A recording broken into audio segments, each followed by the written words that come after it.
一位尿毒症患者的自述：我的处境来源于无知，5个习惯尽量别碰。在中医理论中，肾被视为重要器官。黄帝内经曰：肾者，生之本，精之源。然而，时至今日，我们面临的挑战却是肾脏健康日益受到威胁。随着慢性肾脏病 CKD 的悄然蔓延，让我们不得不深思，肾脏究竟何出此状？随着全球范围内慢性肾脏病 CKD 的逐年增加，数据告诉我们，这并非一地而受之患。据统计，我国 CKD 患病率已高达 10.8%， 超过1亿人饱受其苦。而令人担忧的是，约有300万人沦为尿毒症的困扰。对比2016年的数据，尿毒症患者数量仅为50多万，这一大幅增长的数字着实令人警醒。纵览此景，我们不禁要问：肾脏健康何以沦陷？一位尿毒症患者的自述：我的处境来源于无知。在人们日常生活中，对于健康问题往往缺乏足够的了解和重视，而这种无知往往成为导致疾病的根源。在我30岁的时候，怀孕的喜悦让我沉浸在未来为人母的期待中，却没意识到自己即将面临的肾脏健康危机。怀孕3个月时，我前往医院进行产前检查，却意外发现尿液检查异常，显示尿蛋白2加。尽管当时血压正常，没有出现水肿症状，但医生提醒我这可能是肾脏问题的信号。但是我对此并未引起足够的重视，或许是因为之前很少进行体检，也未曾经历过肾脏方面的问题，我将这一切归因于怀孕导致的生理变化。生完孩子后，尽管尿蛋白仍然显示2加，医生诊断为慢性肾炎，并建议我去肾脏内科复诊。然而，随着新生儿的降临，我被孩子的需求和家庭的琐事所困扰，逐渐将医生的建议抛诸脑后。生活的繁忙使我忘记了关乎自己健康的事情，而我也没有意识到自己可能面临的严重后果。直到2年后，单位组织进行体检，结果再次显示尿蛋白2加，血压升高到了140/90毫米汞柱，肌酐值也升高至123微米 L。医生再次建议我去肾内科就诊，但这次我却选择了忽视，将自己的状况归咎于带孩子过于劳累。在家人的劝说下，我开始尝试一些中药调理，然而由于药物苦味难耐，仅坚持了2个月就停止了治疗。我对肾脏问题的无知和对治疗的漠视，导致了病情的逐渐恶化。再次体检时，我的肌酐已经飙升至268微米 L， 是前1年的2倍多。医生的警告使我意识到问题的严重性，终于前往肾内科检查。然而，检查结果却令我措手不及，双肾已经出现轻度萎缩，无法进行肾活检。医生告诉我只能想办法延缓肾衰的进程，但我的病情却已经严重到了不得不考虑透析的地步。我四处求医，时间拖延，直到一次重感冒，肌酐值竟然飙升至1000微米 L。医生的警告如同当头一棒，我才意识到自己可能面临死亡的危险。最终，我不得不接受透析治疗，并在一次次透析中悔恨自己当初的无知和漠视。如今，我每周2次透析，生活在严格控制饮食、调整作息的规律中，为了维持生命，也为了不再重蹈覆辙。大多数尿毒症是拖出来的。尿毒症作为慢性肾脏病的终末期，往往是由于肾功能衰竭而导致的一系列严重后果。然而，大多数尿毒症患者的病情并非突然出现，而是在长时间的忽视和拖延下逐渐恶化的结果。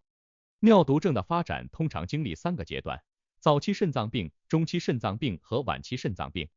在早期肾脏病阶段，症状不明显，可能只表现为蛋白尿、血尿、血压升高等轻微症状，容易被忽视。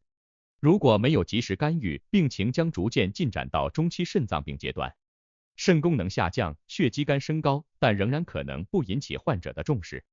直到进入晚期肾脏病阶段，血肌酐进一步升高，出现水肿、心衰、贫血、骨质疏松等严重症状时，患者才可能意识到病情的严重性，但此时病情已经发展到不可逆转的地步。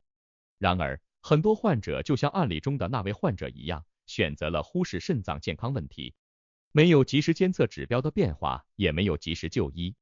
他们可能觉得自己健康状况良好，或者忙于工作、家庭等事务而忽略了身体的信号。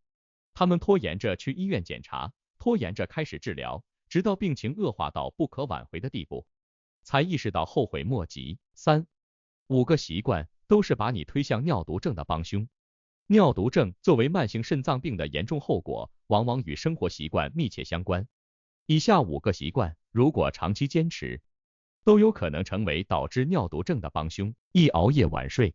人体的肾脏在夜间同样需要休息，但是如果频繁熬夜晚睡，肾脏无法得到充分的休息，生物钟会紊乱，导致生理机能失调，增加患病风险。过度疲劳。现代生活中，工作压力大，生活节奏快，过度疲劳成为常态。然而，过度疲劳会增加肾脏的负担，降低免疫力，使肾脏易受损伤，增加肾脏疾病的发生几率。经常憋尿。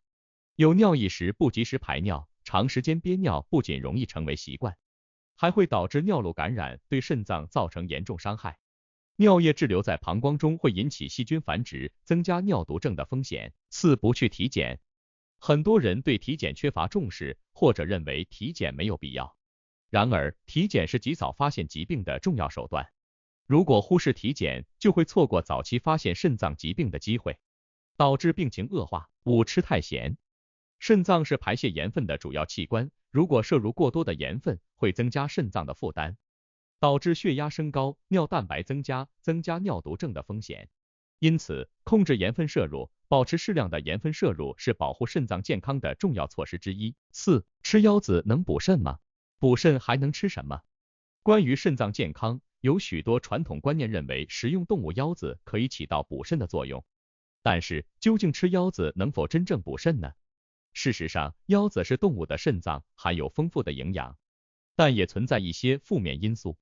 首先，腰子中含有一定量的重金属，由于动物身体内的代谢产物和废物在肾脏中排泄，如果动物身体受到污染或者饲料中含有重金属，那么腰子中的重金属含量可能会超标。长期食用含有重金属的腰子可能会对身体健康造成负面影响，因此不宜过量食用。其次，补肾并不仅仅是吃腰子这么简单。肾脏是人体的重要器官，需要维持稳定的内环境和功能。为了保护肾脏健康，除了注意饮食外，还应注意其他方面的保护措施。那么，到底应该吃什么来补肾呢？首先，我们应该养成良好的饮食习惯，保持均衡营养摄入，多摄入富含蛋白质、维生素和矿物质的食物，如鱼类、豆类、坚果、蔬菜等。此外，要适量控制盐分摄入，避免高盐饮食对肾脏造成负担。除了饮食外，还应该注意适度运动，保持良好的心态，避免过度疲劳和精神压力，这有助于减轻肾脏的负担。